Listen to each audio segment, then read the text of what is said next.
आप सभी का हमारे चैनल में बहुत बहुत स्वागत है। और आज हम जानेंगे उदय शंकर भट्ट द्वारा रचित पर्दे के पीछे एकांकी के बारे में। एकांकी अर्थात एक अंक, एक घटना स्थल और एक समस्या। तो आइए इस एकांकी को हम लोग शुरू से जानते हैं। एकांकी को जानने से पहले हम कुछ चीज के पात्र जान लेते हैं, जिससे कि हमें इस एकांकी को समझने में सहज महसूस होगी। इस एकांकी के जो सबसे प्रमुख पात्र हैं वो होते हैं छितरमल, जो कि सेठ रहता है। उसके काका रहते हैं चांदीराम। लालचंद और नेमीचंद रहते हैं, जो कि राजनीति से जुड़े संबंधित व्यक्ति रहते हैं। डॉक्टर, किराएदार, मुनीम, दरोगा और यही सब जो रहते हैं वो एकांकी को आगे बढ़ाने में सहायता प्रदान करती है। एक दिन होता यह है कि पहले जान लीजिए ये कि जो छितरमल होता है वो बहुत ही लालची और मतलब अपना नाम रोशन करवाने के लिए वो कुछ भी कर सकता है। ये इस प्रकार का व्यक्ति है कि अपना नाम करवाने के लिए ये शहर में एक अस्पताल खुलवा देते हैं, जिस अस्पताल में जानवरों का इलाज होता है। और इस अस्पताल को खुलवाकर उन्होंने एक डॉक्टर की नियुक्ति की थी और डॉक्टर को बहुत ही कम तनख्वाह पर रखा गया था। उसका जो वाजिब खर्च होना चाहिए, वाजिब सैलरी होना चाहिए, वो उसे नहीं मिलता था। इसलिए डॉक्टर भी उनसे नाखुश रहता था हमेशा। लेकिन जो छितरमल होता है वो हमेशा डॉक्टर को फोर्स किया करता था कि तुम जो है अच्छे से काम किया करो हॉस्पिटल पर, और जानवरों का भी अच्छी तरह से ख्याल रखा करो, और दूर दूर तक इस हॉस्पिटल का तुम चर्चा किया करना, और न्यूज़पेपर में भी हमारी फोटो को छपवा देना।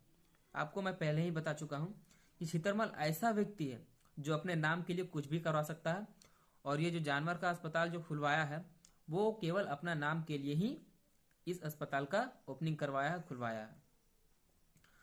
तो ये सब होता है कि उसे डॉक्टर को लालच दिया जाता है और उसे बहुत फोर्स किया जाता है कि तुम्हारा जो है सैलरी वो मैं बढ़ा दूंगा, लेकिन तुम मुझ पर भी कुछ ध्यान दो, तुम कुछ मेरा काम करो, मैं तुम्हारा काम करता हूं।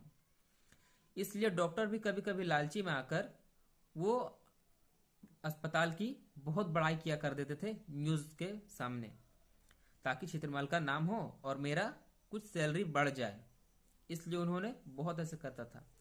लेकिन कहीं ना कहीं डॉक्टर को भी ये चीज अच्छा ना लगता था कि वास्तव में जो चीज हो नहीं रहा है इस अस्पताल में वो मैं क्यों न्यूज को दिखाऊं। लेकिन वो करता भी तो क्या करता, वो मजबूरी में था बेचारा। उसको वाजिब खर्च नहीं मिलता था, वहां से वाजिब सैलरी वहीं से नहीं मिलती थी। इसलिए मजबूरी से वो उनकी बातों को मान लिया करता था। किसका बात? छितरमल का बात। जो चांदी राम रहता है छितरमल का काका, उनका व्यक्तित्व और छितरमल का व्यक्तित्व में ज्यादा कुछ अंतर नहीं रहता है। जैसे वो थे वैसे ये भी थे। दोनों लालची किस्म के आदमी थे और अपने नाम को बड़ा करवाने पर तुल गए थे। उसके बाद होता यह है एक दिन कि ये बहुत धन जमा कर लिए थे। छितरमल जो है वो लोगों को ठग कर, उस अस्पताल से ठग कर बहुत धन इकट्ठा कर लिए थे। ये बात इनकम टैक्स अधिकारियों को पता चल जाता है और इनकम टैक्स में इनका घर छापा मार दिया जाता है। इनकम टैक्स के अधिकारियों द्वारा इनके घर में छापा मार दिया जाता है। अब जो है कि छितरमल बहुत परेशान हो गया था। छितरमल को ये बात पता चल गया था कि जो हमारे यहाँ डॉक्टर काम करता है जो अस्पताल में, उस डॉक्टर का जाना पहचाना उस अधिकारी से है। इसलिए उन्होंने डॉक्टर को कहा कि ऐसा करो कि मैं तुम्हारा जो पेमेंट है वो मैं बढ़ा दूंगा। तुम ऐसा करो कि ये इनकम टैक्स वाले जो अधिकारी है वो हमारे ऊपर कोई भी कार्यवाही ना करे। तुम ऐसा करो तो मैं तुम्हें 10 रुपए पेमेंट में बढ़ाकर दूंगा। लेकिन डॉक्टर नहीं माना।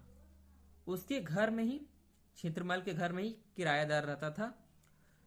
उस किराएदार से वो लोग बहुत ही अटपटा किया करते थे।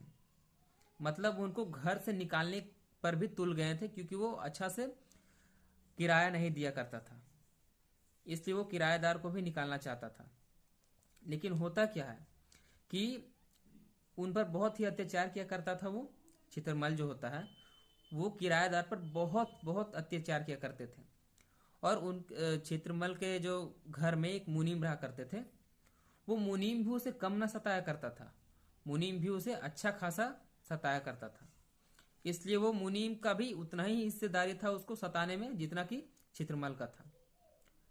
अब उन्हें घर से निकाल रहा था, और केवल किराएदार को ही नहीं निकाल रहा था, उनके बच्चे और बीवी को भी घर से निकाल रहा था। सोचो कितनी लज्जाजनक बात है। लेकिन क्षेत्रमल को इससे कोई लेना देना नहीं था, उसे तो अपना नाम बस बढ़वाना था, इसलिए उन्होंने अस्पताल खुलवाया था। डॉक्टर तो उनकी बात माना नहीं।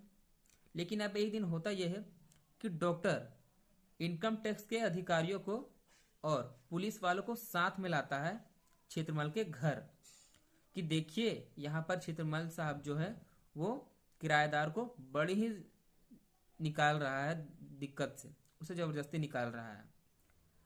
अब ये बात उसे ना पता था, क्षेत्रमल को ये बात उसे तो बिल्कुल ही नहीं पता था कि जो किराएदार जो हमारे घर में रहते हैं वो भी इनकम टैक्स के अधिकारियों के मित्र थे। अब सोचो कि उसका जुबान बदल गया, क्षेत्रमल का जुबान जो है अब बदल चुका था। वो अब कहने लगा कि यहाँ इसे तो मैं नहीं निकाल रहा हूँ किराएदार को, इसे तो मैं रहने के लिए यहाँ पर कह रहा हूँ, और आप लोग यहाँ से चले जाइए सर।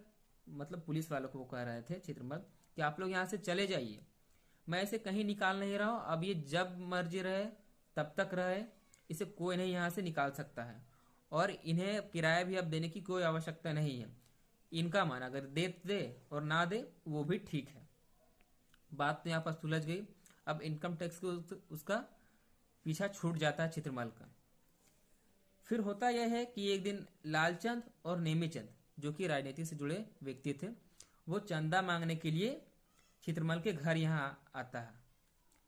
अब क्षेत्रमल के पास वो लोग आते हैं तो क्षेत्रमल को बिल्कुल भी चिंता ना थी कि चलो ये लोग जो मांग रहे हैं ये अपने स्वार्थ के लिए मांग रहे हैं, ना कि जनता के भलाई के लिए, इसलिए मैं इसे चंदा दे दिए देता हूँ। और वहां से ये लोग चंदा दे देते हैं नेमीचंद और लालचंद को, और एकांकी का यहीं पर समापन हो जाता है। कहानी बहुत लंबी है, ये पूरी कहानी नहीं है, लेकिन मैंने सोचा कि आपके लिए एक छोटी सी वीडियो बनाऊं जिसमें सारी बातों को कवर किया जा सकता है, और मैं प्रयास भी किया हुआ हूँ। आप लोग कमेंट बॉक्स में जरूर बताएं कि हमारे ये छोटा सा प्रयास आप लोगों को कैसा लगा। अगर ये एकांकी आप लोग को जरा सा भी समझ में आया है तो इस एकांकी को लाइक कर दें और अपने दोस्तों के साथ शेयर भी कर दें। तब तक के लिए आपका बहुत बहुत धन्यवाद।